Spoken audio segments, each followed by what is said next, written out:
का गुरुजी कह रहे हैं।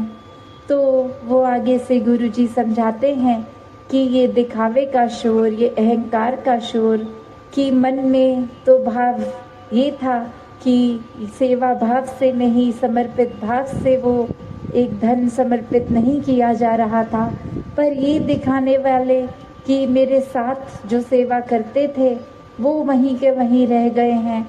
मैंने संसार में कितनी उपलब्धि ले ली है, एक मेरी एक महिमा हो गई है, मैं कोई इम्पोर्टेंस रखता हूँ इस दुनिया में, मुझे पहचानने वाले बहुत हो गए हैं।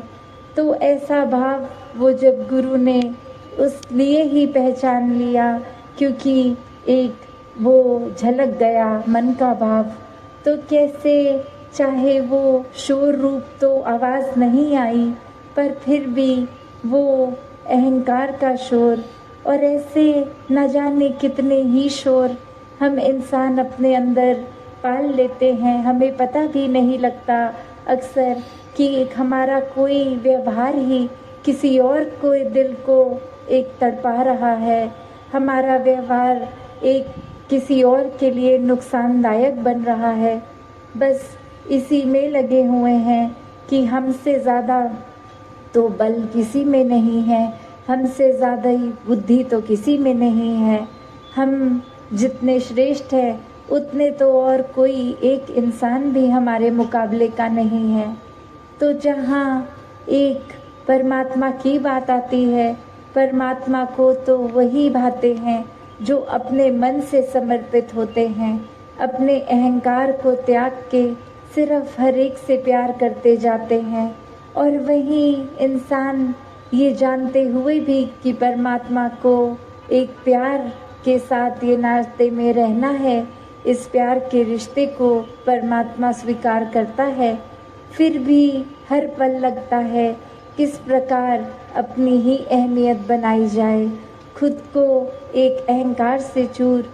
अक्सर ये भी नहीं पता लगता फिर कि क्या बोल रहे हैं, शब्द कैसे निकल रहे हैं, ये टोन मुंह की कैसी निकल रही है, एक हमारे शरीर में वो अकड़पन आ रहा है, हर किसी के साथ हम सेंसिटिव नहीं हो रहे हैं, हमारी कोई बात किसी और के लिए कोई ट्रॉमा बन रही है, किसी के जहन में ऐसे एक दिमाग में असर आ रहा है कि उनको बहुत ही हमारी वजह से पीड़ा हो रही है।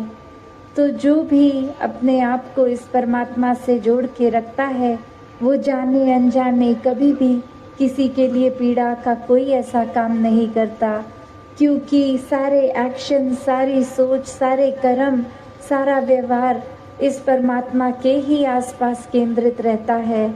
और जो सच्चे मन से इस परमात्मा के साथ, इस निराकार के साथ जुड़ते हैं, उनके मन में फिर किसी के लिए भी कोई बुरी बात नहीं ठहरती। वो एक मन उनके ऐसे एक चिकने पात्र की तरह, जैसे कुछ डाला और वो फिसल गई चीज़ वहाँ से, उसी प्रकार उनके मन में सिर्फ और सिर्फ प्यार, आदर, सत्कार, नम्रता, विशालता ऐसे गुण रहते हैं। और नफरत, अहंकार इत्यादि ऐसे गुण मन में एक अगर आसपास कोई ऐसा माहौल भी हो या कान में कोई ऐसी बात, किसी की निंदा भी घुस गई तो भी वो दिल से निकल जाती है। तो एक बात वही कि जितना ज़्यादा हम इस परमात्मा को हर समय के लिए देखेंगे, उतना ज़्यादा इसी कई एहसास में सुमिरन रूप चलेगा। इस परमात्मा की बनाई हुई सृष्टि के एक लिए संवारने के लिए, किसी के लिए अपने मन को समर्पित रखेंगे, सेवा भाव जितना आएगा, और अपनी सोच विचारों को एक सेल्फ एनालाइज करते हुए भी, और सत्संग में आकर भक्तों की वाणी के साथ भी देखेंगे कि आज ऐसे सत्संग में क्या वचन आए कि हमारे जीवन को जो चेंज कर सकते हैं, हमारे अंदर एक पॉजिटिव बदलाव आ सकता है। तो बात वही कि संतों ने तो इस परमात्मा का ही गुण गाना है। जितना ज़्यादा संतमति वालों के साथ रहेंगे, उतना जीवन हमारा सुनहरा होता जाएगा। उतने विकार हमारे अंदर से चले जाएंगे और मन में ये परमात्मा ही ठहरेगा।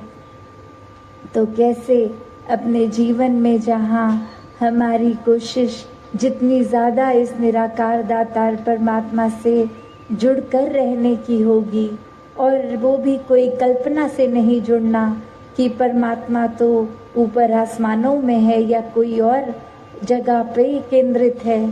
जब इस परमात्मा को साक्षात देख लेते हैं, जो कि हर धर्म ग्रंथ कहता है ये जीते जी देखा जा सकता है, ब्रह्म ज्ञान द्वारा देखा जा सकता है, और जितना हर समय इसके एहसास में रहेंगे, विपरीत दिशा में ये बुद्धि नहीं जाएगी, कर्म एकदम एक अच्छी रास्ते पे ही रहेंगे।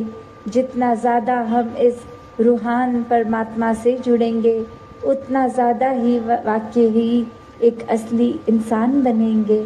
तो ऐसा ही जीवन हर एक ने अपनाना है, ऐसा ही जीवन जीने के लिए इस संसार में आए हैं। एक रूप भी संसार का भक्तों के लिए हमेशा एक परोपकारी हृदय वाले होते हैं भक्त, तो वो निखार की ओर ही जाता है। फिर एक इस जीवन में आए हैं, जिस तरह धरती उस समय थी, तो पूरी कोशिश होती है कि अपने जीवन द्वारा, एक सेवा द्वारा फिर इस धरती को जब छोड़कर जाएं, तो जब आए थे उससे ज़्यादा सुंदर छोड़ के जाएं, कर्मों द्वारा, व्यवहार द्वारा भी। बाकी एक पूरी एक एनवायरनमेंट के लिए भी, फिर वो चाहे स्वच्छता की बात होती है, वो चाहे फिर एक जल हो या पर्यावरण के लिए वृक्ष इत्यादि लगाने, इंसानों में ये रक्त का दान देकर ऐसे अनगिनत सेवा रूप किसी के लिए जो बिना किसी स्वार्थ के की जाए, सेल्फलेस सर्विस की बात, तो ऐसा ही जीवन फिर संतों का बनता है। वो आध्यात्मिक रूप से भी जहाँ इस परमात्मा से जुड़ते हैं, वहीं एक सामाजिक भी दृष्टि स्वयं ही बन जाती है। जितना प्यार इस परमात्मा से, उतना ही प्यार फिर इस परमात्मा की बनाई हर चीज़ से हो जाता है। ऐसा जीवन ही एक मुबारक पात्र जीवन है। हर एक का ऐसा ही जीवन बनता चला जाए। सत संगत जी, धन निरंकार।